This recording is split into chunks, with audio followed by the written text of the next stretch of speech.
Alright, hey everybody, welcome back to the channel. This is an RSX on a grill.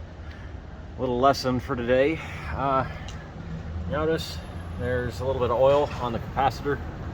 There's a little bit more in its cover.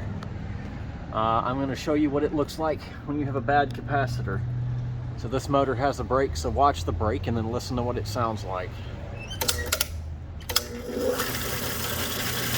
Now when I let go of it, so I've got the sensor blocked, that was supposed to go up and it went down.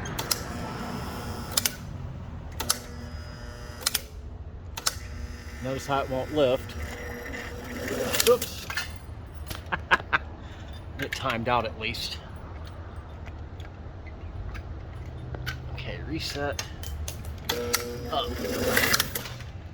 Yeah, so now it's throwing a fit. That's what's going to happen. And if I feel this motor is quite warm. So this is a blown capacitor. I got to roll this thing up by hand, and then I'll change the capacitor and I'll show you how it runs. Okay, so now it's all buttoned back up. Power back on.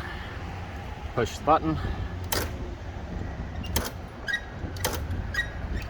Oh shit. Okay, one more time because the last capacitor I grabbed was too small and wasn't paying attention. Hit the close button. Fires right up, we're on the strike. Hit the open button, stop, reverse, back to normal. So anyway, that's what you're going to find out if you have a bad capacitor. Thanks for watching, and y'all have a good one.